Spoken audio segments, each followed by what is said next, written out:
1. 딸의 눈물. 명절 아침, 윤정숙은 혼자였다. 63년을 살아오면서 명절이 즐거웠던 적은 단 한 번도 없었다. 남편을 일찍 잃은 뒤로 명절은 그저 딸 수진이 시댁에 끌려가는 날이었다. 올해로 벌써 12번째 명절이었다. 새벽 5시 정숙은 부엌에서 나무를 다듬고 있었다. 수진이 시댁에 가져갈 음식들이었다. 도라지, 시금치, 고사리. 하나하나 정성스럽게 무쳐도 저 집 시어머니는 늘 이렇게 말했다고 한다. 친정 음식은 냄새가 다르네. 정숙은 칼질을 멈췄다. 손가락 끝이 떨렸다. 하지만 이건 시작에 불과했다. 그녀는 아직 몰랐다. 불과 12시간 뒤 자신이 어떤 전쟁의 한복판에 서게 될지, 딸의 울음소리 하나가 어떻게 한 여자를 괴물로 만드는지, 그리고 그 괴물이 시댁을 어떻게 무너뜨릴지. 이야기가 시작되기 전 구독으로 응원 부탁드립니다. 더 많은 감동과 통쾌함을 담은 이야기로 찾아뵙겠습니다. 오전 10시 수진이 현관문을 열고 나갔다. 남편 정현우가 차에서 경적을 울렸다. 재촉하는 소리였다. 수진은 짐을 들고 비틀거리며 계단을 내려갔다. 정숙은 창문 너머로 그 모습을 지켜봤다. 사위는 차에서 내리지도 않았다. 딸이 혼자 트렁크에 짐을 실었다. 엄마, 다녀올게요. 수진의 목소리는 밝았다. 너무 밝았다. 정숙은 알았다. 저 밝음 뒤에 숨겨진 것을. 딸은 12년 동안 늘 그렇게 웃으며 떠났고 늘 울면서 돌아왔다. 오후 2시 정숙은 설거지를 하고 있었다. 핸드폰이 울렸다. 수진이었다. 정숙은 젖은 손을 닦지도 않고 전화를 받았다. 엄마. 딸의 목소리가 떨리고 있었다. 배경으로 웃음소리가 들렸다. 시댁 식구들의 웃음이었다. 하지만 그 웃음 속에 딸의 목소리는 없었다. 수진아, 무슨 일이야? 엄마, 나 괜찮아. 그냥 목소리 듣고 싶어서. 정숙은 숨을 멈췄다. 딸의 목소리가 이상했다. 무언가 참고 있었다. 억지로 누르고 있었다. 지금 어디야? 무슨 일 있어? 아니야, 엄마. 정말 괜찮아. 그냥 명절이라 바쁘네. 나 끊을게. 뚝. 전화가 끊겼다. 정숙은 핸드폰을 쥔 채 멍하니 서 있었다. 가슴이 철렁했다. 뭔가 잘못됐다. 분명히 잘못됐다. 오후 6시 정숙은 소파에 앉아 시계만 쳐다봤다. 딸에게 전화를 3번 걸었지만 받지 않았다. 문자를 보냈다. 수진아, 엄마야. 괜찮아? 답장은 없었다. 오후 9시 핸드폰이 울렸다. 수진이었다. 정숙은 벌떡 일어나 전화를 받았다. 엄마. 딸이 울고 있었다. 숨을 헐떡이며 우는 소리였다. 정숙의 심장이 얼어붙었다. 수진아, 무슨 일이야? 어디야 지금? 엄마, 나 화장실에 숨어 있어. 시어머니가 나한테. 딸의 목소리가 끊겼다. 흐느끼는 소리만 들렸다. 뭐라고 했어? 뭐라고 했냐고. 정숙의 목소리가 떨렸다. 분노가 치솟았다. 하지만 딸의 다음 말이 그녀를 더 무너뜨렸다. 엄마, 시어머니가 엄마 욕했어. 청소부 딸이 우리 집안을 더럽힌다고. 나보고 친정 냄새 난다고. 정숙은 말을 잇지 못했다. 손이 떨렸다. 입술이 파르르 떨렸다. 그리고 현우 오빠도 아무 말 안 했어. 그냥 웃고만 있었어. 엄마, 딸이 다시 울음을 터뜨렸다. 정숙은 핸드폰을 꽉 쥐었다. 너무 세게 쥐어서 손등에 핏줄이 붉어졌다. 수진아, 들어. 지금 당장 나와. 택시 타고 집으로 와. 엄마, 안 돼. 내일 아침에 가면 안 되냐고 했더니 시아버지가 화냈어. 며느리가 명절에 어딜 간다고. 그럼 새벽이라도 나와. 엄마가 데리러 갈게. 엄마, 미안해. 나 조금만 더 참을게. 내일 아침에 갈게. 전화가 끊어졌다. 정숙은 소파에 주저앉았다. 눈물이 흘렀다. 분노와 무력감이 동시에 밀려왔다. 그녀는 12년 동안 참았다. 딸이 괜찮다고 할 때마다 믿으려 했다. 시댁 식구들이 딸을 사랑해 줄 거라고, 언젠가는 인정해 줄 거라고 믿었다. 하지만 오늘 그 믿음이 산산조각 났다. 정숙은 일어섰다. 거울 속 자신을 봤다. 63년을 살아온 얼굴이었다. 주름진 얼굴이었다. 하지만 그 눈빛은 달랐다. 뭔가 변하고 있었다. 새벽 2시 정숙은 잠을 이루지 못했다. 딸의 울음소리가 귓가에 맴돌았다. 청소부 딸. 그 말이 가슴에 박혔다. 정숙은 평생 청소 일을 하며 딸을 키웠다. 부끄럽지 않았다. 떳떳했다. 하지만 저 집 사람들은 그것을 무기로 딸을 짓밟았다. 정숙은 핸드폰을 켰다. 수진의 카카오톡 프로필 사진을 봤다. 밝게 웃고 있는 딸의 얼굴. 하지만 눈은 웃지 않았다. 정숙은 이제야 알았다. 딸이 12년 동안 얼마나 아파했는지. 새벽 3시 핸드폰이 울렸다. 모르는 번호였다. 정숙은 심장이 쿵 내려앉았다. 여보세요? 수진 씨 어머니시죠? 저 119 구급대원입니다. 정숙의 온몸이 얼어붙었다. 따님이 지금 응급실에 계십니다. 빨리 오셔야 할 것 같습니다. 뭐라고요? 무슨 일이에요? 계단에서 굴러 떨어지셨다고 합니다. 119 신고는 시어머니 분이 하셨고요. 정숙은 핸드폰을 떨어뜨릴 뻔했다. 계단에서 굴러 떨어졌다고? 딸이? 어느 병원이에요?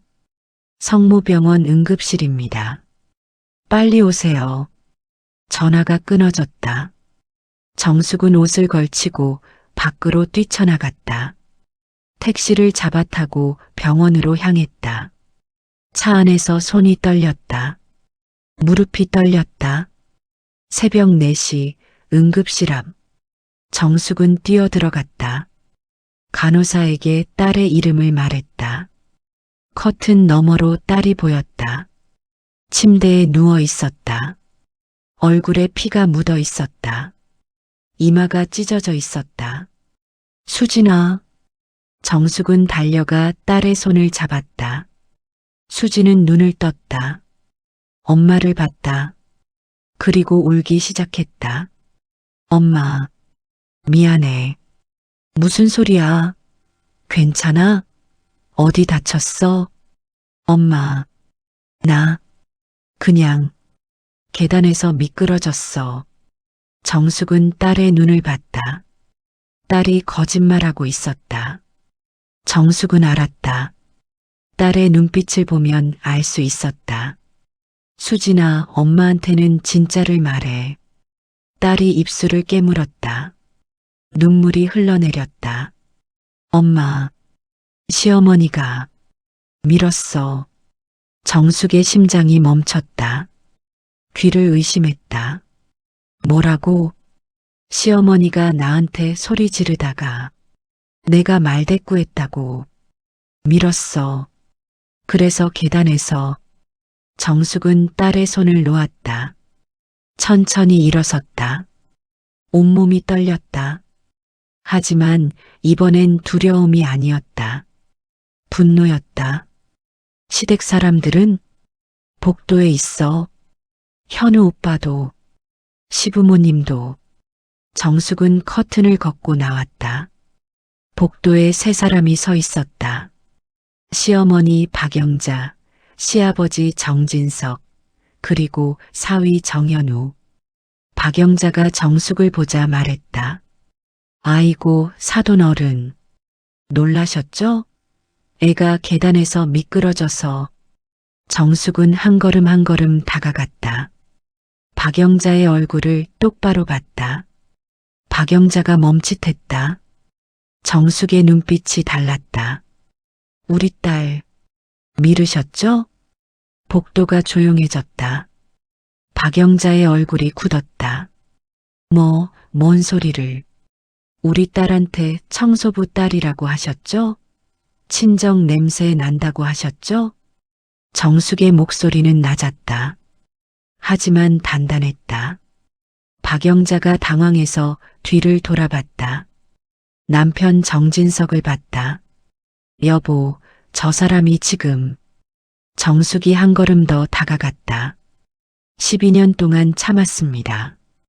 우리 딸이 괜찮다고 할 때마다 믿으려고 했습니다. 근데 오늘 선을 넘으셨어요. 사위 정현우가 끼어들었다. 장모님, 진정하세요. 우리 어머니가 그럴 리 없잖아요. 수진이가 오해한 거예요. 정숙은 사위를 봤다. 이 남자가 시어머니가 아내를 모욕할 때 웃고만 있었다고 했다. 이 남자가 아내를 지키지 않았다. 오해요? 우리 딸 얼굴에 피 묻은 게 오해예요? 그건 사고였어요. 계단이 미끄러웠던 거예요. 정숙은 웃었다. 차가운 웃음이었다. 좋아요. 그럼 경찰 부르죠. CCTV도 확인하고. 박영자의 얼굴이 새하얘졌다. 정진석이 앞으로 나섰다. 사돈어른, 이게 무슨 짓이오? 가족끼리 경찰까지. 가족이요? 정숙의 목소리가 낮게 깔렸다. 가족이 이러시면 안 되죠. 근데 당신들은 우리 딸을 가족으로 본 적이 있어요? 아무도 대답하지 못했다. 정숙은 뒤돌아 응급실로 들어갔다. 딸에게 갔다. 딸의 손을 잡았다. 수진아, 짐 싸. 엄마랑 집 가자. 엄마, 이제 안 참아. 엄마가 지켜줄게. 정숙은 딸을 일으켰다. 딸을 부축해서 응급실을 나왔다. 복도에 선 시댁 식구들을 지나쳤다. 아무도 말리지 못했다. 정숙의 눈빛이 너무 무서웠다. 새벽 5시 정숙은 딸과 함께 집으로 돌아왔다. 딸을 침대에 눕혔다. 이불을 덮어줬다. 그리고 거실로 나왔다. 정숙은 핸드폰을 꺼냈다. 메모장을 열었다. 그리고 적기 시작했다. 박영자, 정진석, 정현우. 기억하겠습니다. 그녀는 몰랐다. 이것이 시작이라는 것을. 3. 첫 방문. 다음 날 오후 2시 정숙은 신림동의 한 작은 식당 앞에 서 있었다. 행복식당이라는 낡은 간판이 바람에 삐걱거렸다. 어젯밤 통화했던 남자가 이곳에서 만나자고 했다. 정숙은 문을 열고 들어갔다. 식당 안은 한산했다. 구석 테이블에 3명의 남자가 앉아 있었다. 모두 50대로 보였다. 작업복 차림이었다. 어제 전화했던 한 남자가 일어났다. 키가 크고 어깨가 넓었다. 하지만 눈가에 깊은 주름이 패여 있었다. 이리 앉으세요. 전 김철수라고 합니다. 정숙은 자리에 앉았다. 세 남자가 정숙을 쳐다봤다. 탐색하는 눈빛이었다. 정말 정현우 와이프 어머니세요? 네. 제 딸이 정현우랑 결혼했습니다. 김철수가 옆 사람들을 봤다. 여기 박성호 씨, 이 씨는 최동욱 씨. 우리 셋 다 태양건설 하도급 업체에서 일했던 사람들이에요. 정숙은 고개를 숙였다. 만나주셔서 감사합니다. 박성호가 물을 따라 정숙 앞에 놓았다. 근데 왜 우릴 만나려고 하세요? 사돈댁이잖아요. 정숙은 잠시 망설였다. 그리고 말했다. 제 딸이 시댁에서 고생하고 있습니다. 그리고 저는 정현우가 어떤 사람인지 알고 싶습니다. 세 남자가 서로를 쳐다봤다. 그들의 표정이 굳어졌다. 김철수가 입을 열었다. 정현우가 어떤 놈인지 알고 싶으시다고요? 네. 그 놈은 인간 쓰레기예요. 정숙은 숨을 멈췄다. 김철수가 계속 말했다. 2년 전이었어요. 우리 업체가 태양건설 신도시 현장 하도급을 맡았죠. 6개월 공사였어요. 일당 15만 원씩 받기로 했고 우리 인부 20명이 투입됐어요. 그래서요. 3개월 됐을 때 월급이 안 나왔어요. 정현우한테 연락했죠. 그놈이 뭐라고 했는지 아세요? 정숙은 고개를 저었다. 조금만 기다려라. 원청에서 돈이 안 들어왔다. 그렇게 말했어요. 우리는 믿었죠. 한 달 더 기다렸어요. 그런데 김철수의 목소리가 떨렸다. 또 안 줬어요. 2개월치 월급 6천만 원이 밀렸죠. 우리는 현장에 찾아갔어요. 정현우를 만나려고. 근데 그놈은 경비를 시켜서 우릴 막았어요. 박성호가 끼어들었다. 저는 그때 집에 전세금 만기가 다가오고 있었어요. 2천만 원이 필요했죠. 정현우한테 빌었어요. 제발 제 몫만이라도 먼저 달라고. 그놈이 뭐래요? 뭐라고 했어요? 법대로 하자. 그렇게 말했어요. 법대로? 그럼 우리는 굶어 죽으라는 거예요? 최동욱이 주먹으로 테이블을 쳤다. 결국 우리는 노동청에 진정을 넣었어요. 6개월이 걸렸죠. 그리고 겨우 받았어요. 밀린 임금. 근데 그게 끝이 아니었어요. 더 있어요? 정현우가 우리를 블랙리스트에 올렸어요. 건설업계 전체에 소문을 냈죠. 저 업체는 문제 많다. 계약하지 마라. 결국 우리 업체는 망했어요. 정숙은 숨이 막혔다. 손이 떨렸다. 이게 사위의 진짜 모습이었나? 김철수가 서류 봉투를 꺼냈다. 여기 우리가 모은 거예요. 정현우 관련 자료들, 임금체불 기록, 노동청 진정서, 그리고 그가 한 장의 사진을 꺼냈다. 이거요. 정숙은 사진을 받았다. 정현우가 한 여자와 호텔 앞에서 걸어 나오는 모습이었다. 여자는 젊었다. 20대로 보였다. 이게 언제 찍은 거예요? 3개월 전이요. 제 친구가 우연히 봤대요. 강남 호텔 앞에서. 정숙의 손이 떨렸다. 사진 속 정현우는 웃고 있었다.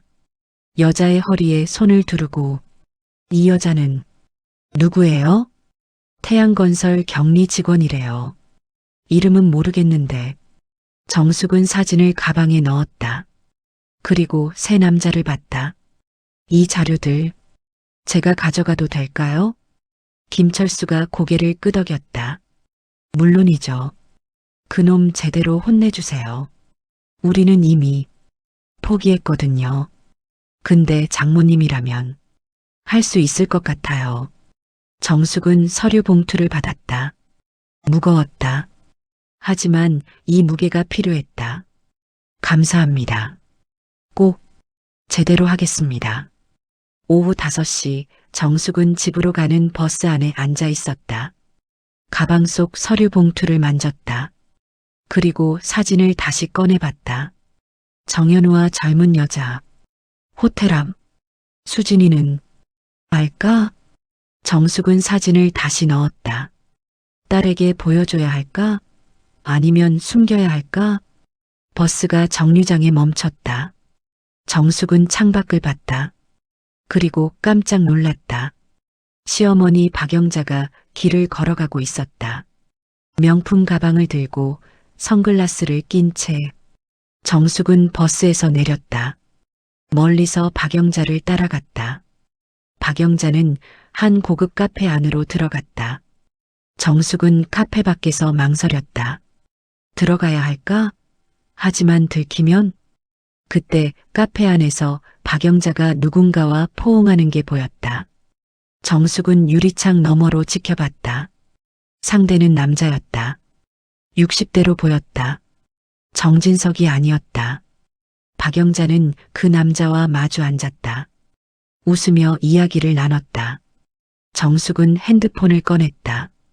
사진을 찍으려다 멈췄다. 각도가 안 좋았다. 유리창에 빛이 반사됐다. 정숙은 카페 안으로 들어갔다. 모자를 깊게 눌러쓰고 선글라스를 꼈다. 구석 자리에 앉았다. 박영자 뒤쪽이었다. 커피를 주문하고 앉아 있었다. 박영자의 목소리가 들렸다. 오빠 오랜만이에요. 그러게.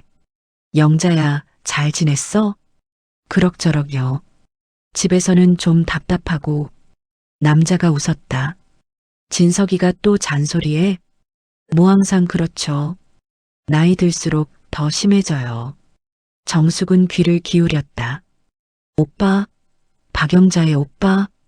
남자의 목소리가 다시 들렸다. 근데 며느리는 어때? 잘 지내? 박영자가 한숨을 쉬었다. 오빠 말도 마요. 그 애가 얼마나 말을 안 듣는지. 명절에도 친정 가겠다고 난리치고. 정숙의 손이 떨렸다. 거짓말이었다. 수지는 친정 가겠다고 한 적이 없었다. 그래서 제가 한마디 했더니 쓰러지더라고요. 얼마나 약한지. 남자가 웃었다. 애들은 다 그렇지. 요즘 애들은 유리 멘탈이야. 그러니까요. 우리 때는 안 그랬잖아요. 정숙은 커피 잔을 쥐었다. 너무 세게 쥐어서 손이 아팠다. 박영자의 목소리가 계속 들렸다. 근데 오빠, 그건 어떻게 됐어요? 지난번에 말했던. 아, 그거 다 정리했어. 걱정 마. 다행이에요. 오빠가 고생이 많으시네요. 뭐 가족인데. 당연한 거지. 정숙은 핸드폰을 꺼냈다. 녹음 앱을 켰다. 테이블 위에 살짝 올려놨다. 박영자가 다시 말했다. 근데 진석이가 요즘 건강이 안 좋아요. 병원 가자고 하는데 안 가려고 하고. 뭐가 아픈데? 가슴이 답답하다고. 숨이 차다고. 그럼 빨리 검사 받아야지. 나이가 나이인데. 오빠가 한번 말씀 좀 해주세요. 제 말은 안 듣거든요. 정숙은 계속 녹음했다. 30분간 대화가 이어졌다. 박영자는 계속 불평을 늘어놓았다. 며느리 이야기, 남편 이야기, 집안 이야기. 오후 6시 박영자와 남자가 자리에서 일어났다. 정숙은 고개를 숙였다. 두 사람이 카페를 나갔다. 정숙은 잠시 기다렸다가 밖으로 나왔다. 박영자는 택시를 잡아타고 떠났다. 정숙은 핸드폰을 확인했다. 녹음이 잘 됐다. 저장했다. 저녁 8시 정숙은 집에 도착했다. 수진이 거실에서 TV를 보고 있었다. 엄마, 어디 갔다 와? 응, 장 좀 보고. 저녁 먹었어? 아직? 엄마가 뭐 만들어줄게. 정숙은 부엌으로 갔다. 냉장고를 열었다. 하지만 머릿속은 복잡했다. 김철수가 준 자료들, 정현우의 외도 사진, 박영자의 녹음 파일. 이제 시작이야. 정숙은 중얼거렸다. 칼로 팔을 썰었다. 칼날이 도마를 탁탁 쳤다. 밤 10시 수지는 잠들었다. 정숙은 거실에서 노트북을 켰다. 오늘 받은 자료들을 하나하나 정리했다. 정현우 증거, 하도급 임금 체불 6천만 원, 노동청 진정서 3건, 블랙리스트 명단, 외도 사진, 정수근 외도 사진을 확대했다. 정현우의 얼굴이 선명했다. 여자의 얼굴도. 이걸 수진이한테 보여줘야 할까? 정숙은 고민했다. 딸이 알면 얼마나 아플까? 하지만 알아야 하지 않을까? 정숙은 사진을 프린트했다. 봉투에 넣었다. 언젠가 필요할 때를 위해. 그리고 다음 검색을 시작했다. 박영자 오빠. 박영자에게 오빠가 있었다. 그 남자가 누구일까? 정숙은 20년 전 기사를 다시 찾았다. 박영자 아버지 박종철 판사. 그 기사에 가족 사진이 있었다. 정숙은 사진을 확대했다. 박종철 판사 옆에 아들이 서 있었다. 30대로 보였다. 이름은 박종민. 정숙은 검색했다. 박종민. 여러 결과가 나왔다. 하지만 한 기사가 눈에 들어왔다. 박종민 변호사, 대형 로펌 파트너 승진. 10년 전 기사였다. 정숙은 기사를 읽었다. 박종민은 유명 변호사였다. 기업 법무 전문가. 그리고 정숙은 한 문장에서 멈췄다. 박종민 변호사는 건설업계 법률 자문을 주로 맡고 있다. 건설업계. 정숙은 숨이 막혔다. 박영자의 오빠가 건설업계 변호사? 그럼 혹시. 정숙은 다시 검색했다. 박종민 태양건설. 한 기사가 나왔다. 태양건설, 법률 자문 박종민 변호사 선임. 5년 전 기사였다. 정숙은 기사를 끝까지 읽었다. 태양건설의 법률 자문이 박종민이었다. 박영자의 오빠가. 그래서 정현우가 문제를 일으켜도 빠져나갔구나. 정숙은 이해했다. 임금체불, 노동 착취, 모든 문제에서 정현우가 처벌받지 않은 이유. 뒤에 박종민 변호사가 있었기 때문이었다. 정숙은 이를 악물었다. 좋아. 알았어. 이제 알았어. 새벽 2시 정숙은 모든 자료를 정리했다. USB에 저장했다. 그리고 다이어리를 펼쳤다. 복수 계획. 1단계 증거 수집 완료. 2단계 약점 파악 진행 중. 3단계 공격 준비. 4단계 실행. 정숙은 펜을 놓았다. 그리고 딸의 방을 봤다. 문틈으로 희미한 불빛이 새어나왔다. 조금만 기다려, 수진아. 엄마가 끝낼게. 정숙은 노트북을 덮었다. 그리고 잠자리에 들었다. 하지만 잠들기 전 한 가지 생각이 머릿속을 스쳤다. 내일은 시댁에 전화를 걸어야겠다. 각성. 다음 날 아침 정숙은 핸드폰을 들었다. 시댁 번호를 눌렀다. 신호음이 3번 울렸다. 그리고 박영자가 받았다. 여보세요? 저예요, 수진 엄마. 전화 너머가 조용해졌다. 박영자의 숨소리만 들렸다. 무슨 일이세요? 할 말이 있어서요. 시간 괜찮으세요? 지금은 좀.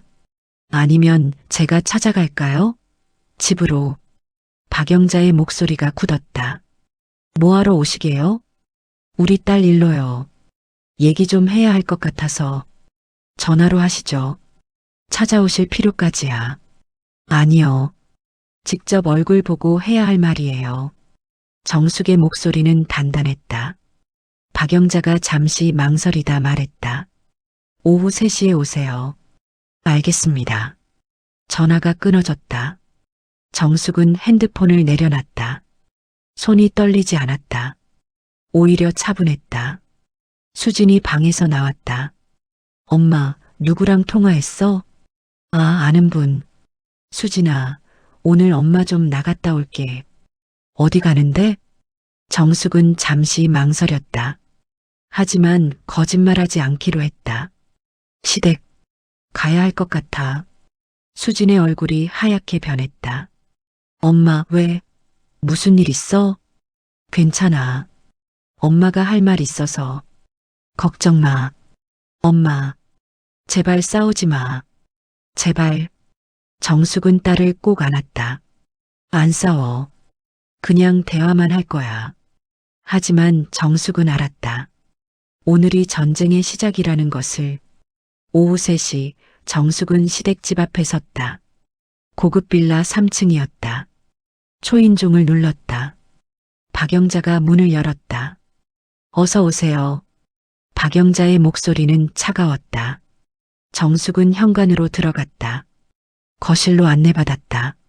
소파에 앉았다. 박영자가 물을 내왔다. 하지만 마주 앉지 않고 서 있었다. 무슨 말씀하시려고요? 정숙은 가방에서 서류 봉투를 꺼냈다. 테이블 위에 놓았다. 이거 한번 보시죠. 박영자가 봉투를 열었다. 서류들을 꺼내봤다.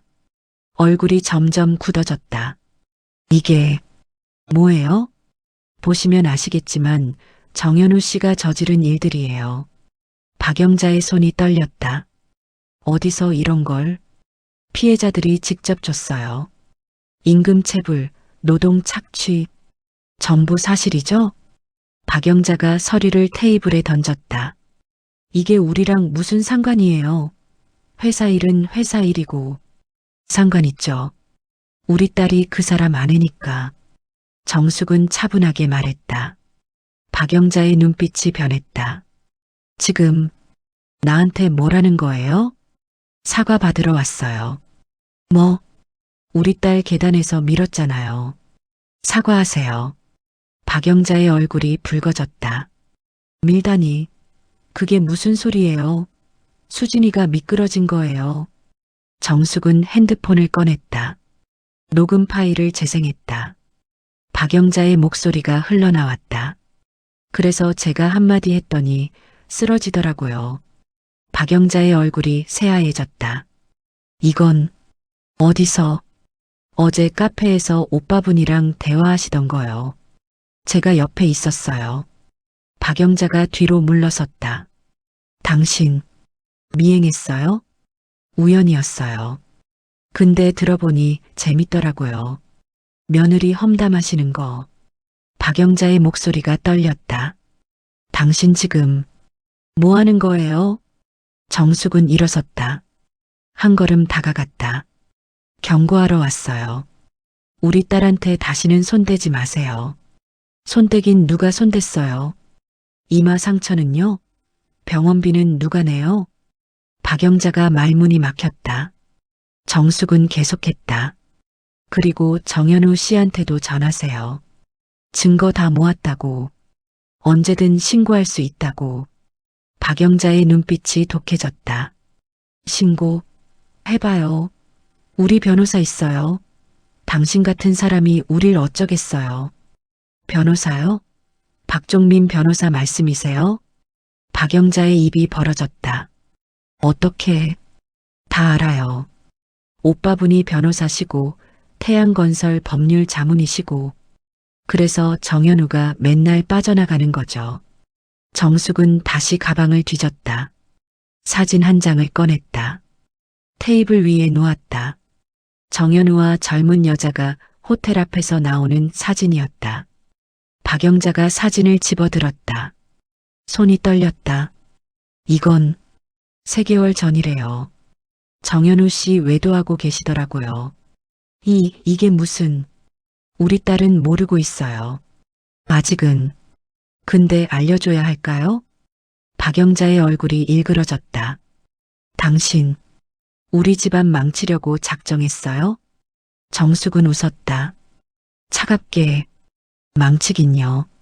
이미 망가진 집안이잖아요. 저는 그냥 우리 딸 데리고 나가려는 거예요. 이혼시키겠다는 거예요? 그건 딸이 정할 일이에요. 근데 이 사진 보면 어떻게 생각할까요? 박영자가 사진을 찢으려 했다. 정숙이 손을 잡았다. 원본 있어요. USB에 다 저장했어요. 찢어봤자 소용없어요. 박영자의 눈에 눈물이 고였다. 우리가 뭘 잘못했어요? 며느리 잘못 만난 게 죄예요? 정숙의 눈빛이 차가워졌다. 잘못요? 우리 딸한테 청소부 딸이라고 한 거, 친정 냄새 난다고 한 거, 계단에서 민 거. 이게 잘못이 아니에요? 그건 12년이에요. 12년 동안 우리 딸이 얼마나 참았는지 아세요? 정숙의 목소리가 높아졌다. 매일 전화로 울면서도 괜찮다고 했어요. 시댁에서 인정받고 싶어서, 좋은 며느리 되고 싶어서. 근데 당신들은 뭐 했어요? 박영자가 대답하지 못했다. 정숙은 서류들을 챙겼다. 사진도 가방에 넣었다. 마지막으로 한 번만 더 말할게요. 우리 딸한테서 손 떼세요. 안 그러면 이 모든 걸 세상에 알릴 거예요. 정숙은 돌아서 현관으로 걸어갔다. 신발을 신었다. 문을 열려는데 박영자가 소리쳤다. 당신 후회할 거예요. 우릴 건드리면 안 돼요. 정숙은 뒤돌아봤다. 후회는 당신들이 할 거예요. 문을 닫고 나왔다. 계단을 내려가는데 다리가 후들거렸다. 하지만 참았다. 밖으로 나와서야 벽에 기댔다. 휴, 숨을 크게 들이쉬었다. 심장이 미친 듯이 뛰었다. 하지만 동시에 후련했다. 드디어 말했다. 12년 동안 참았던 말을. 정숙은 핸드폰을 꺼냈다. 수진에게 문자를 보냈다. 엄마 괜찮아. 곧 집 갈게. 집으로 가는 버스 안 정숙은 창밖을 봤다. 해가 지고 있었다. 하늘이 붉게 물들었다. 핸드폰이 울렸다. 모르는 번호였다. 정숙은 받았다. 여보세요? 장모님이십니까? 정현우였다. 목소리가 떨리고 있었다. 네, 저예요. 지금 무슨 짓 하신 거예요? 우리 어머니가 울고 계세요. 정숙은 웃었다. 울어요? 우리 딸은 12년 동안 울었는데. 장모님, 이러시면 안 됩니다. 가족인데. 가족이요? 당신들이 우리 딸을 가족으로 대했어요? 저희가 언제? 외도는요? 호텔 앞 사진 있어요. 보여드릴까요? 전화 너머가 조용해졌다. 뭐라고요? 격리 직원이죠? 젊던데. 20대? 정현우의 숨소리가 거칠어졌다. 그건 오해예요. 오해가 아니에요. 증거 있어요. 그리고 노동청 진정서도 있고 임금체불 자료도 있어요. 장모님, 제발. 정현우의 목소리가 떨렸다. 우리 딸이랑 이혼하세요. 네, 이혼. 깨끗하게 정리하고 헤어지세요. 위자료 받을 생각 없어요. 그냥 보내주세요. 장모님 진정하시고. 진정했어요. 아주 진정했어요. 그래서 이러는 거예요. 정숙은 전화를 끊었다. 손이 떨렸다. 하지만 후회는 없었다. 밤 8시 정숙은 집에 도착했다. 수진이 현관에서 기다리고 있었다. 엄마, 괜찮아? 응, 괜찮아. 무슨 일 있었어? 현우 오빠한테 전화 왔어. 엄마가 시댁에 가서. 정숙은 딸을 안았다. 수진아, 엄마가 할 말 있어. 앉자. 두 사람은 거실 소파에 앉았다. 정숙은 가방에서 사진을 꺼냈다.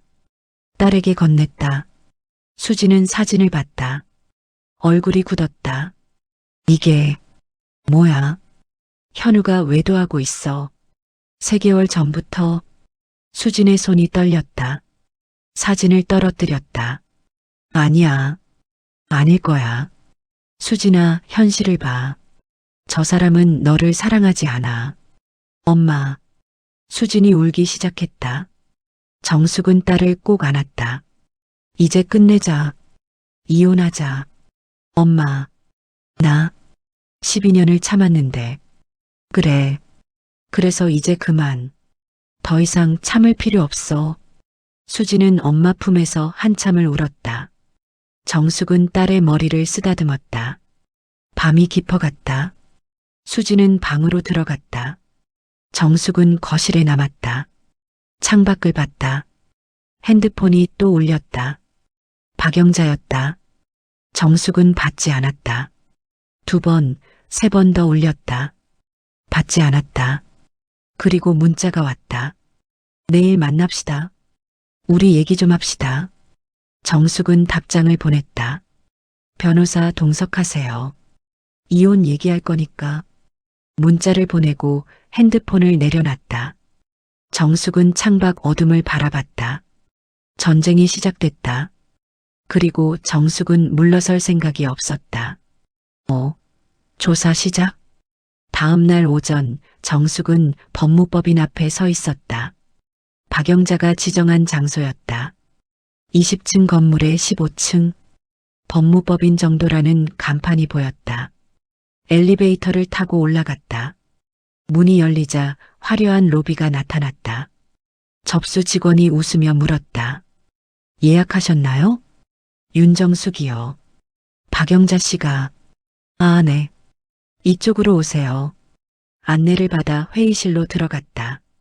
박영자가 앉아 있었다. 옆에는 정장 입은 남자가 있었다. 50대로 보였다.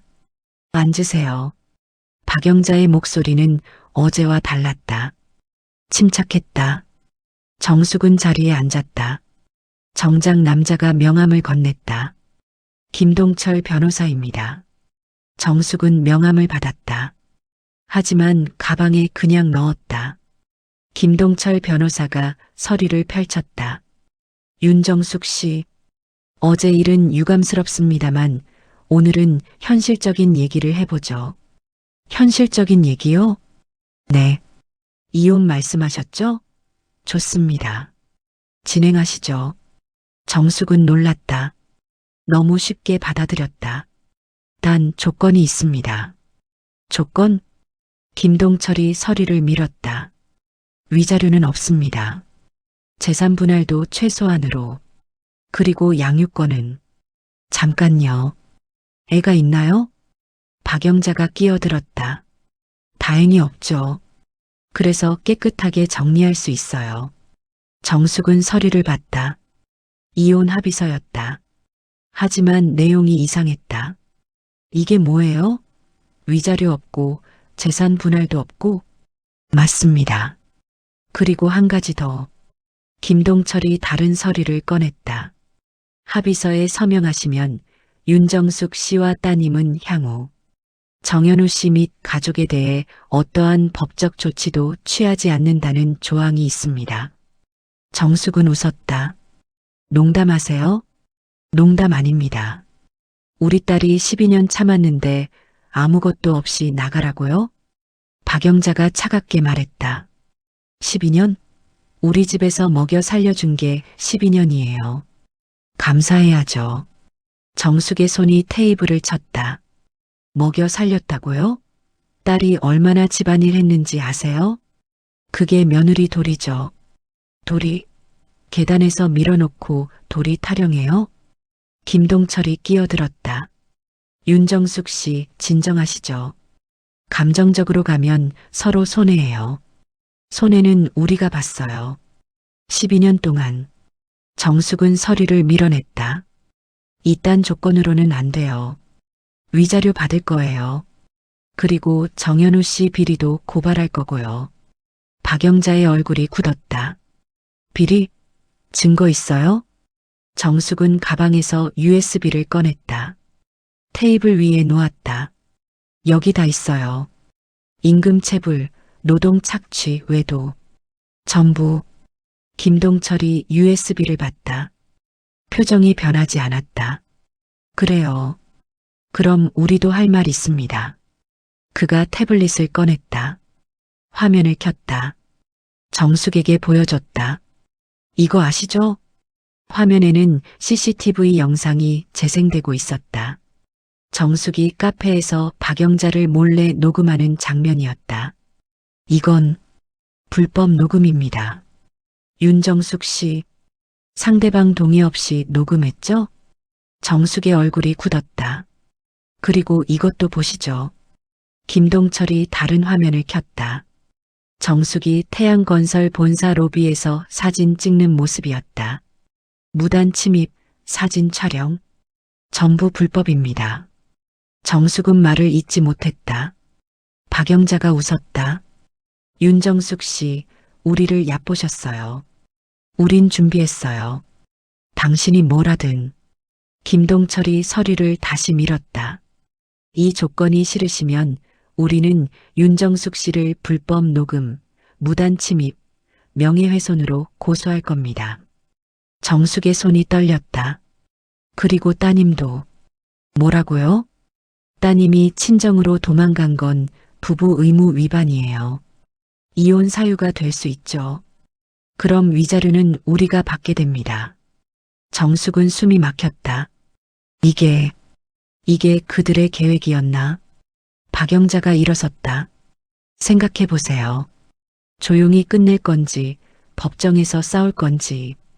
정숙은 대답하지 못했다. 그냥 앉아 있었다. 일주일 드릴게요. 결정하세요. 박영자와 김동철이 회의실을 나갔다. 정숙은 혼자 남았다. 손이 떨렸다. 온몸이 떨렸다. 분노와 무력감이 동시에 밀려왔다. 이럴 수가. 정숙은 테이블에 머리를 묻었다. 눈물이 나려고 했다. 하지만 참았다. 안 돼. 이렇게 무너지면 안 돼. 오후 2시 정숙은 집으로 돌아왔다. 수진이 거실에 있었다. 엄마, 어떻게 됐어? 정숙은 웃으려 했다. 하지만 웃음이 나오지 않았다. 수진아, 엄마가 실수했나 봐. 무슨 소리야? 정숙은 앉았다. 오늘 있었던 일을 말했다. 수진의 얼굴이 점점 어두워졌다. 그럼 우리가 졌다는 거야? 아니, 아직은. 하지만 정숙도 확신이 없었다. 수진이 눈물을 흘렸다. 엄마, 미안해. 내가 잘못 만나서. 아니야. 내 잘못이 아니야. 정숙은 딸을 안았다. 하지만 마음속으로는 생각했다. 포기할 수 없어. 절대 포기 못해. 밤 9시 정숙은 노트북을 켰다. 검색을 시작했다. 불법 녹음 처벌, 이혼 위자료 기준, 증거 능력. 하나하나 읽어 내려갔다. 그리고 한 가지를 발견했다. 불법 녹음이라도 중대한 범죄 증거면 쓸 수 있다. 정숙은 계속 검색했다. 판례를 찾았다. 비슷한 사건들을. 새벽 2시 정숙은 한 커뮤니티를 발견했다. 이혼 소송 경험자 모임. 가입했다. 게시판을 뒤졌다. 그리고 한글을 발견했다. 시댁에서 당했습니다. 하지만 이겼습니다. 정숙은 글을 클릭했다. 긴 사연이었다. 비슷한 상황. 시댁의 학대, 남편의 외도, 변호사의 협박. 하지만 작성자는 이겼다. 어떻게? 저는 더 많은 증거를 모았습니다. 그들이 감추고 싶어 하는 것들을. 정숙은 숨을 멈췄다. 더 많은 증거. 그녀는 댓글을 달았다. 어떻게 증거를 모으셨나요? 저도 비슷한 상황입니다. 30분 뒤 답장이 왔다. 쪽지 드릴게요. 정숙은 쪽지를 확인했다. 전화번호가 적혀 있었다. 정숙은 망설이지 않고 전화를 걸었다. 여보세요? 여자 목소리였다. 40대로 들렸다. 안녕하세요. 아까 게시글 본 사람인데요. 아, 네. 기다리고 있었어요. 도와주실 수 있나요? 물론이죠. 제가 겪었던 일이니까요. 만나서 얘기할까요?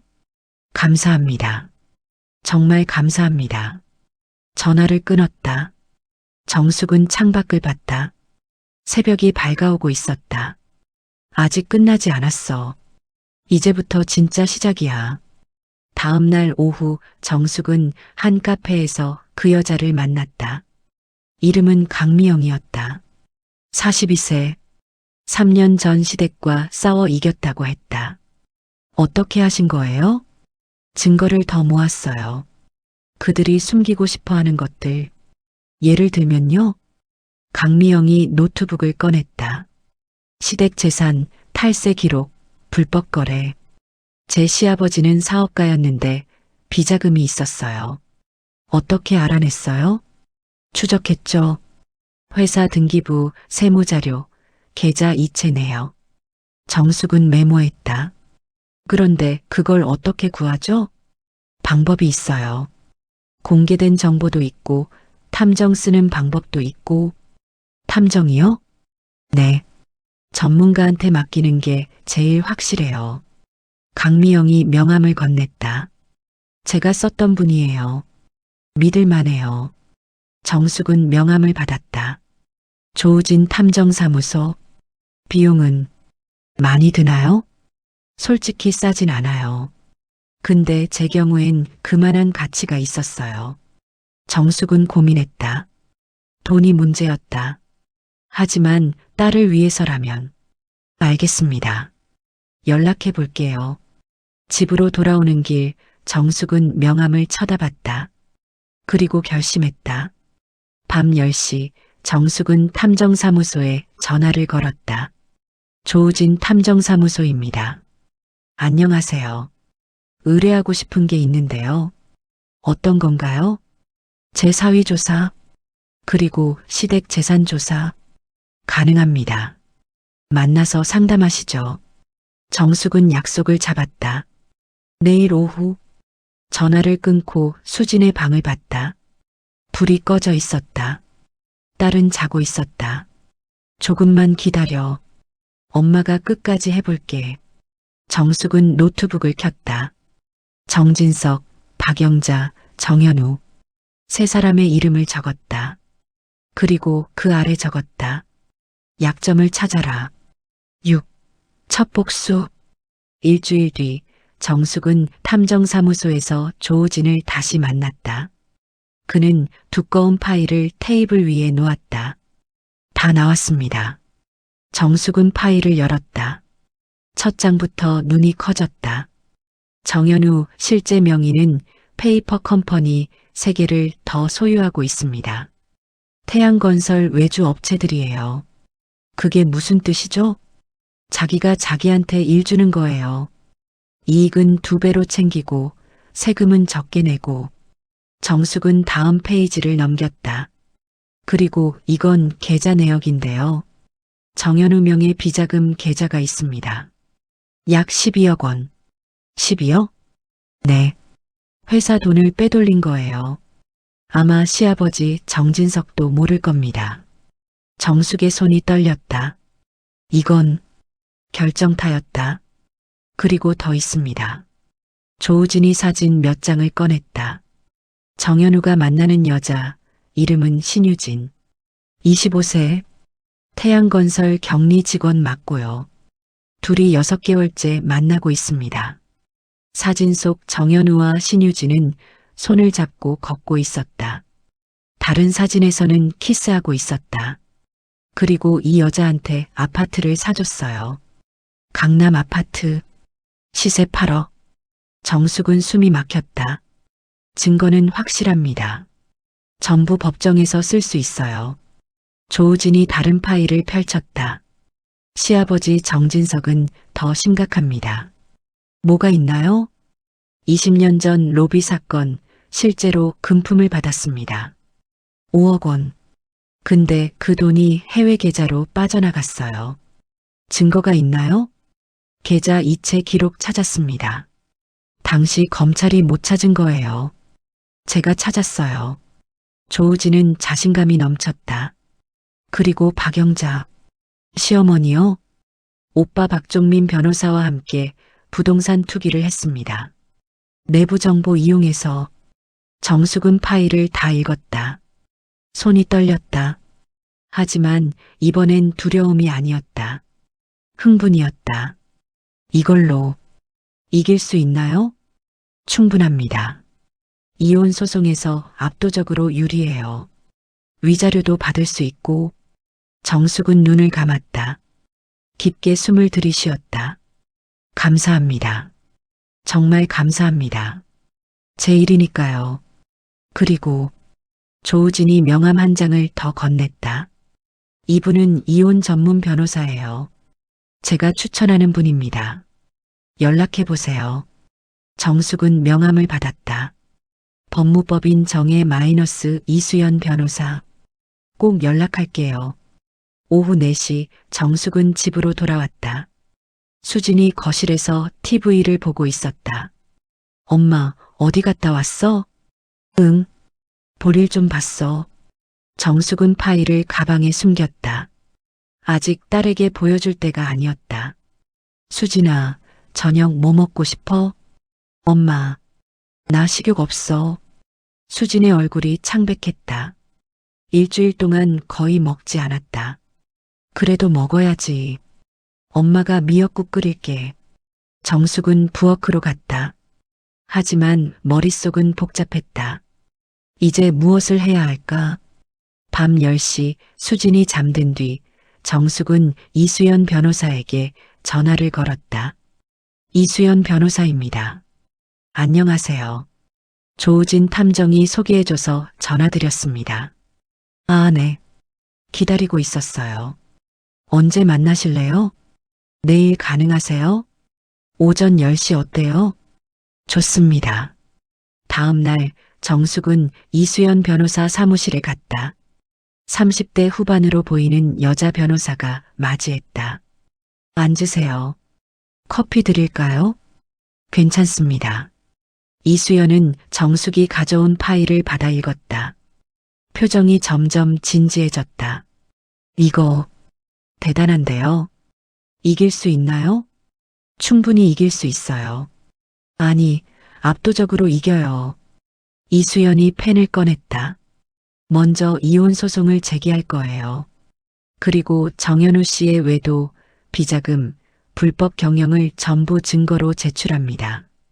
위자료는요? 최소 3억은 받을 수 있어요. 그리고 정현우 씨는 횡령으로 형사 고발도 가능합니다. 정숙의 심장이 뛰었다. 그럼 시작하죠. 지금 당장. 좋아요. 서류 준비할게요. 일주일이면 법원에 제출할 수 있어요. 정숙은 일어섰다. 악수를 청했다. 잘 부탁드립니다. 믿으세요. 제가 꼭 이기게 해드릴게요. 일주일 뒤 법원에 이혼 소송이 접수됐다. 정현우에게 소장이 전달됐다. 그날 밤 정현우가 정숙에게 전화를 걸어왔다. 장모님, 이게 무슨 짓이에요? 목소리가 떨리고 있었다. 소송이요? 당연한 거 아닌가요? 당연하긴요. 횡령이라니. 그게 무슨 소리예요? 증거 있어요. 비자금 12억, 페이퍼 컴퍼니 3개. 전화 너머가 조용해졌다. 그리고 신유진 씨. 강남 아파트 사준 거 다 알아요. 장모님, 이러시면 안 됩니다. 안 되는 건 당신이에요. 우리 딸한테 한 짓 생각해 보세요. 저도 잘못했습니다. 용서해 주세요. 용서요? 12년 동안 우리 딸이 용서를 빌었을 때 당신은 뭐 했어요? 정숙은 전화를 끊었다. 다음 날 박영자에게서 전화가 왔다. 정숙은 받지 않았다. 10번 넘게 전화가 왔다. 받지 않았다. 그리고 문자가 왔다. 만나요. 제발 얘기 좀 합시다. 정숙은 답장을 보냈다. 변호사 통해서 하세요. 오후 2시 이수연 변호사에게 전화가 왔다. 상대 측 변호사가 연락 왔어요. 합의하고 싶대요. 합의요? 네. 조건을 듣고 싶대요. 정숙은 생각했다. 그리고 말했다. 위자료 5억. 정현우 형사 고발 취하. 그리고 다시는 우리 딸 찾지 않기. 알겠습니다. 전달할게요. 일주일 뒤 답변이 왔다. 위자료 2억. 형사 고발 취하하면 합의하겠대요. 정숙은 고민했다. 2억도 큰 돈이었다. 하지만 안 돼요. 5억 아니면 법정 가요. 알겠습니다. 다시 일주일이 지났다. 상대 측이 다시 연락 왔다. 3억 최종이래요. 정숙은 수진을 봤다. 딸은 소파에 앉아 멍하니 창밖을 보고 있었다. 수진아, 이리 와봐. 수진이 왔다. 정숙은 지금까지의 일을 설명했다. 소송, 증거 합의 제한. 엄마가 결정할 게 아니야. 내가 정해. 수진은 한참 생각했다. 그리고 말했다. 3억 받고 끝내요. 더 이상 저 사람들 얼굴 보기 싫어요. 정숙은 딸을 안았다. 알았어. 그렇게 하자. 이수연 변호사에게 연락했다. 3억에 합의할게요. 대신 조건 하나 더 붙여주세요. 뭔가요? 정현우의 비리 자료 제가 보관할게요. 나중에 문제 생기면 쓸 거예요. 좋아요. 그렇게 하죠. 한 달 뒤 합의가 성립됐다. 위자료 3억 원. 이혼 성립. 정현우는 수진에게 다시는 연락하지 않기로 했다. 합의서에 서명하는 날 정숙과 수진은 법원에 갔다. 정현우와 박영자도 왔다. 복도에서 마주쳤다. 박영자가 정숙을 노려봤다. 하지만 아무 말도 하지 못했다. 정현우는 고개를 숙이고 있었다. 서명이 끝났다. 정숙과 수진은 법원을 나왔다. 햇살이 따가웠다. 엄마, 끝난 거야? 응, 끝났어. 수진이 울기 시작했다. 정숙도 눈물이 났다. 하지만 이번엔 슬픈 눈물이 아니었다. 이제 새로 시작하자. 응, 엄마. 두 사람은 택시를 잡아탔다. 새 집으로 이사할 준비를 해야 했다. 택시 안에서 정숙은 창밖을 봤다. 하늘이 맑았다. 드디어 끝냈어. 하지만 정숙은 몰랐다. 이것이 진짜 끝이 아니라는 것을. 7. 딸의 각성. 이혼 후 한 달이 지났다. 정숙과 수진은 새 아파트로 이사했다. 작지만 따뜻한 집이었다. 위자료 3억으로 전세를 얻었다. 수진은 조금씩 웃기 시작했다. 이마의 상처도 거의 아물었다. 하지만 가끔 멍하니 창밖을 보는 날이 있었다. 엄마, 나 취직하려고. 어느 날 저녁 수진이 말했다. 취직? 갑자기? 12년 동안 집에만 있었잖아. 이제 나도 뭔가 해야 할 것 같아. 정숙은 딸의 손을 잡았다. 천천히 해. 아직 쉬어도 돼. 아니야. 엄마 혼자 일하게 할 수 없어. 나도 돈 벌어야지.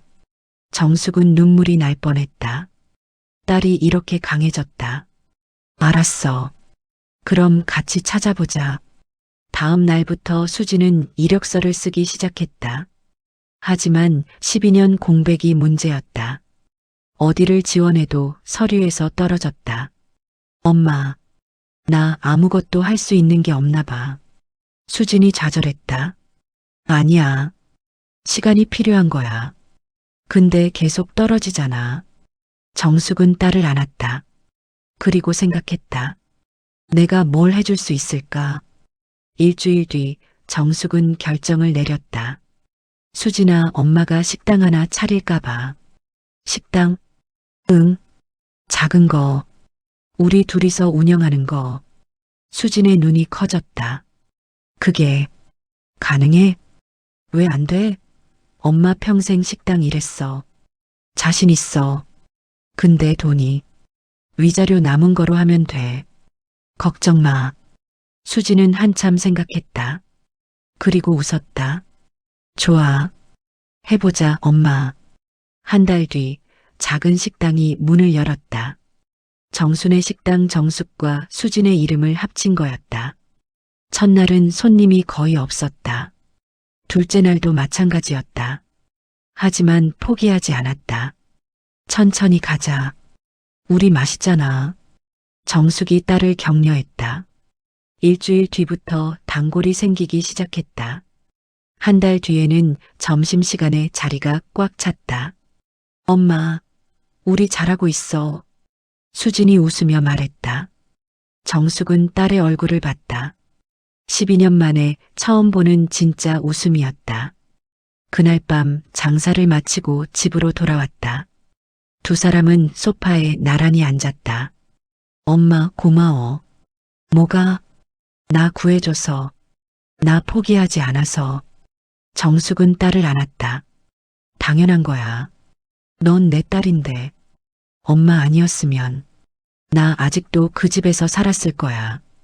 이제 다 지난 일이야. 응. 근데 가끔 현우 오빠 생각나. 정숙은 놀랐다. 아직도? 미워서, 너무 미워서 12년을 어떻게 그렇게 속였는지. 수진의 목소리가 떨렸다. 그리고 시어머니, 시아버지, 다들 나를 얼마나 무시했는지 생각하면 화가 나. 정숙은 딸의 손을 잡았다. 화내도 돼. 억지로 잊을 필요 없어. 근데 엄마, 나 복수하고 싶어. 정숙은 숨을 멈췄다. 복수? 응. 저 사람들이 얼마나 나쁜지 세상에 알리고 싶어. 수진아, 엄마 이상해? 내가 이상한 거야? 아니야. 당연한 감정이야. 정숙은 딸을 봤다. 딸의 눈에 분노가 타오르고 있었다. 근데 수진아, 복수는 우릴 더 힘들게 할 수도 있어. 알아. 근데 이대로는 못 살아. 계속 생각나고 계속 화나고. 수진이 울기 시작했다. 내 인생 12년을 빼앗긴 거야. 그냥 넘어갈 수 없어. 정숙은 딸을 꼭 안았다. 그리고 결정했다. 알았어. 그럼 하자. 진짜? 응. 엄마가 도와줄게. 다음 날 정숙은 조우진 탐정에게 전화를 걸었다. 추가 조사 가능해요? 물론이죠. 뭘 원하세요? 정현우 회사. 지금 어떻게 돌아가는지 알고 싶어요. 알겠습니다. 일주일이면 돼요. 일주일 뒤 조우진이 보고서를 보내왔다. 정숙은 읽기 시작했다. 태양건설은 재정 상태가 악화되고 있었다. 정현우의 비리가 밝혀진 후 투자자들이 빠져나갔다. 프로젝트가 중단됐다. 망해가고 있네. 정숙은 중얼거렸다. 그리고 더 읽었다. 정현우는 신유진과 헤어졌다. 아파트도 압류당했다. 회사도 위기였다. 인과응보. 하지만 정숙은 만족하지 못했다. 딸도 마찬가지였다. 엄마, 이거 충분하지 않아. 뭐가 더 필요해? 저 사람들이 진짜로 무너지는 걸 봐야 해. 정숙은 딸을 봤다. 딸이 변했다. 더 강해졌다. 하지만 동시에 더 차가워졌다. 수진아, 너무 깊이 가지 마. 우리까지 망가질 수 있어. 엄마, 나 이미 망가졌어. 12년 동안. 이제 그 빚을 받아내고 싶어? 정숙은 고민했다. 딸을 말려야 할까? 함께 가야 할까? 밤 10시 정숙은 혼자 거실에 앉았다. 노트북을 켰다. 정현우의 비리 자료를 다시 열었다. 이걸 언론에 제보하면? 정숙은 생각했다.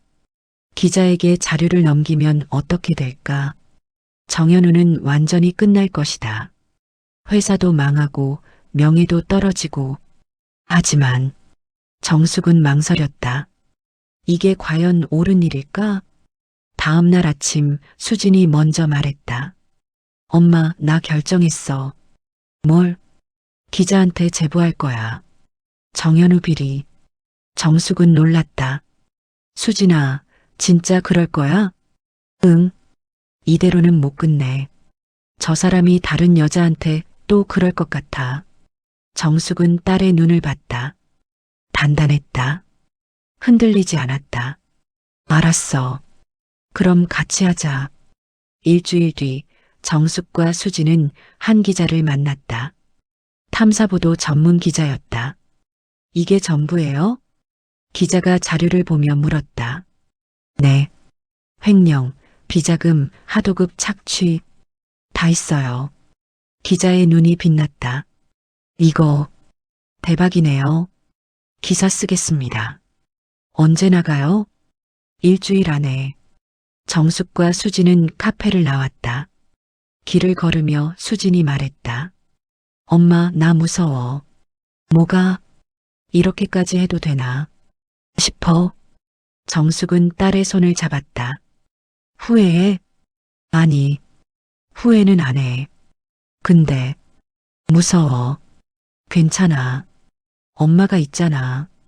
응, 엄마 있어서 다행이야. 일주일 뒤 기사가 나갔다. 포털 사이트 메인에 떴다. 태양건설 정현우 대표 12억 횡령 의혹. 댓글이 폭발했다. 수천 개가 달렸다. 역시 재벌 3세들은 다 썩었어. 이런 놈들이 건물 짓는다고 임금체불도 했다며? 쓰레기네. 정현우는 긴급 기자회견을 열었다. 하지만 해명은 통하지 않았다. 다음 날 검찰이 수사에 착수했다. 정현우는 소환됐다. 그리고 일주일 뒤 구속됐다. 정숙은 뉴스를 봤다. 정현우가 수갑을 찬 채 검찰청에 들어가는 모습이었다.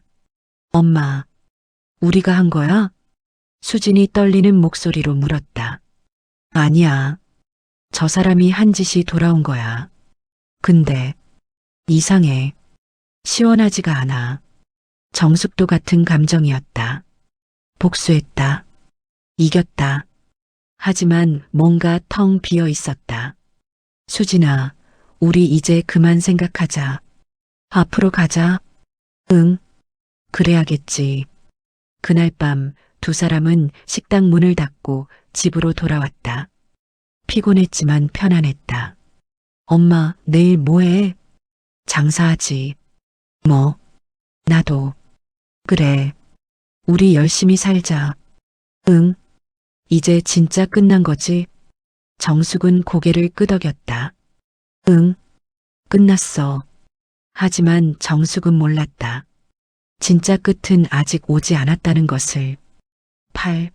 새벽의 해방. 1년이 흘렀다. 정순의 식당은 동네에서 소문난 맛집이 됐다. 점심시간이면 줄이 늘어섰다.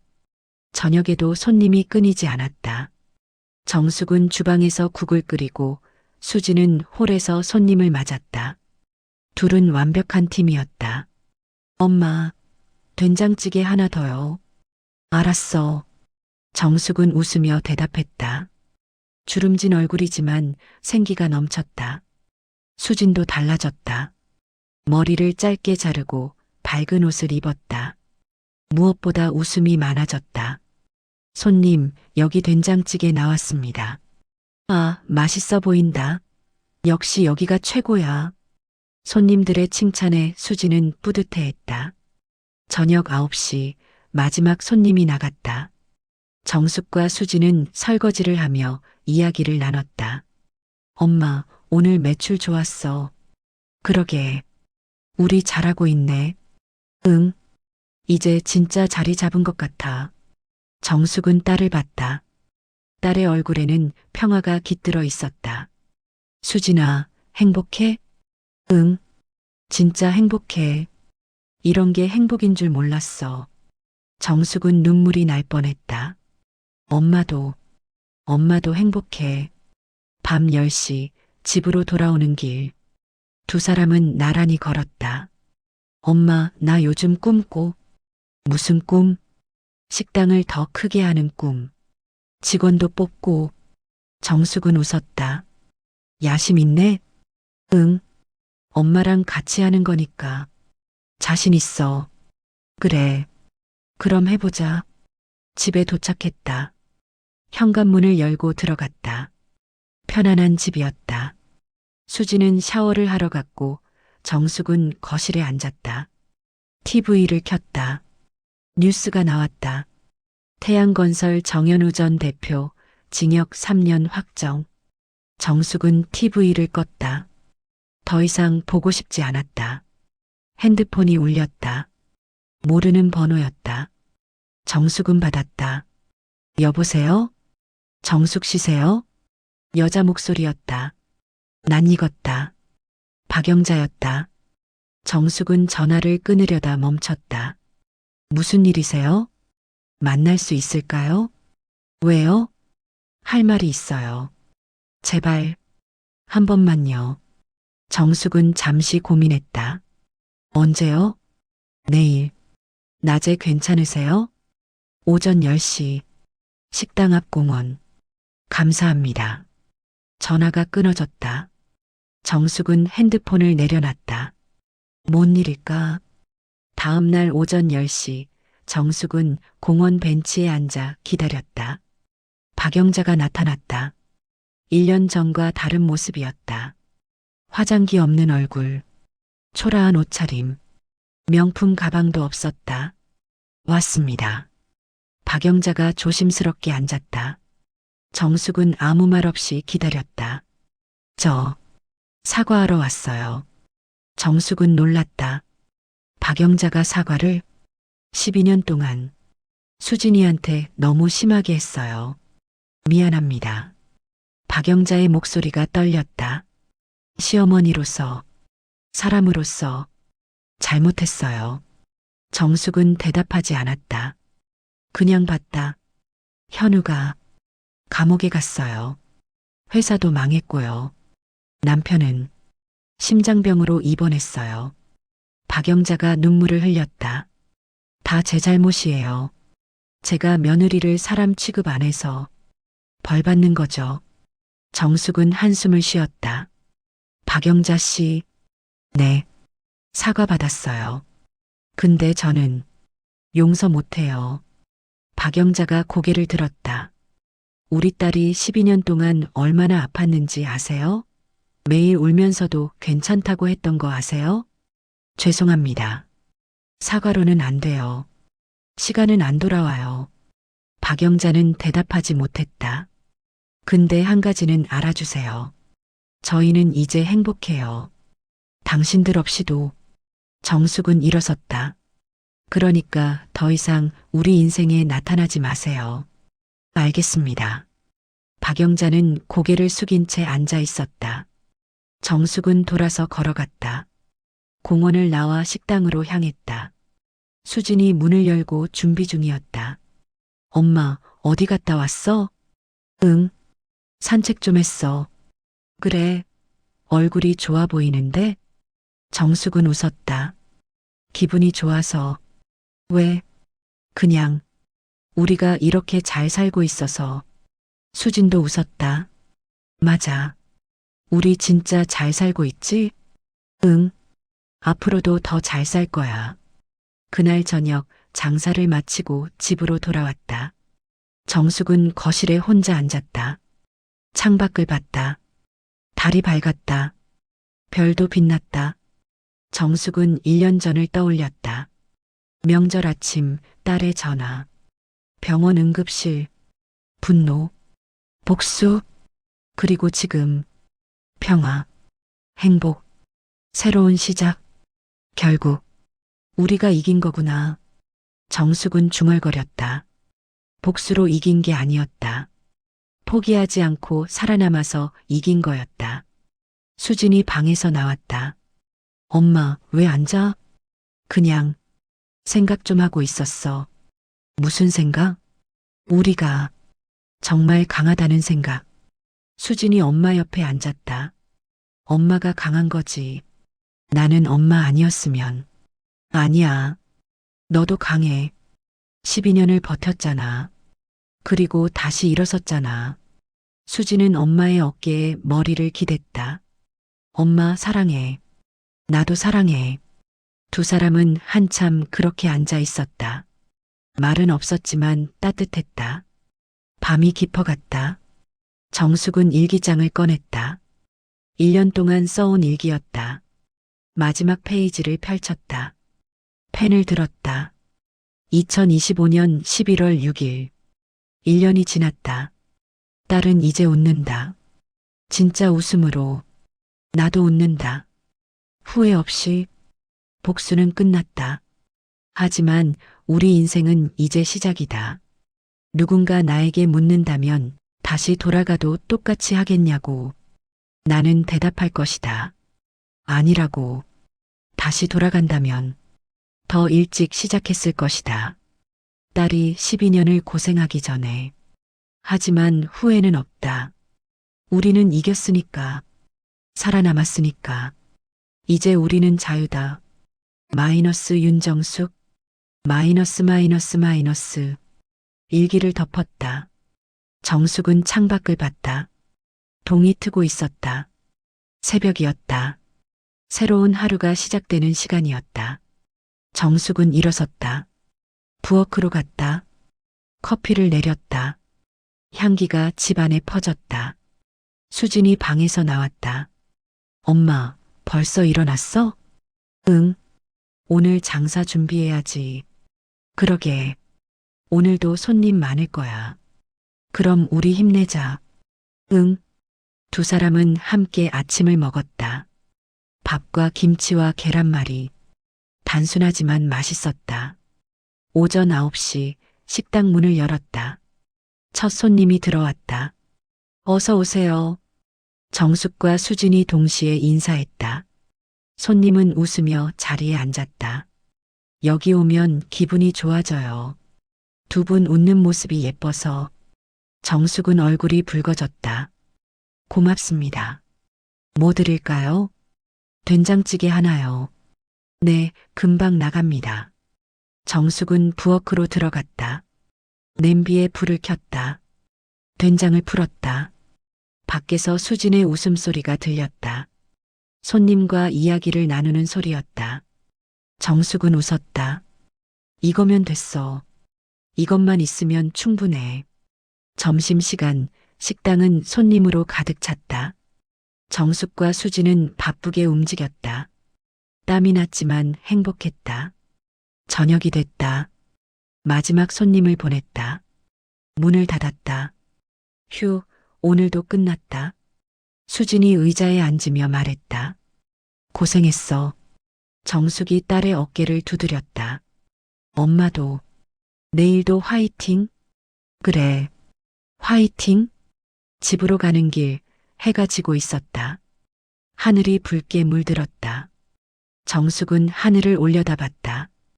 끝났어. 진짜 끝났어. 전쟁은 끝났다. 복수도 끝났다. 이제 남은 건 삶이었다. 정숙과 수진의 새로운 삶. 그것은 복수보다 더 달콤했다. 승리보다 더 값졌다. 왜냐하면 그것은 그들이 스스로 만든 것이었으니까. 해가 완전히 지고 밤이 왔다. 하지만 두 사람은 두렵지 않았다. 함께였으니까. 자유로웠으니까. 그리고 무엇보다 행복했으니까. 3년 뒤 정순의 식당은 2호점을 냈다.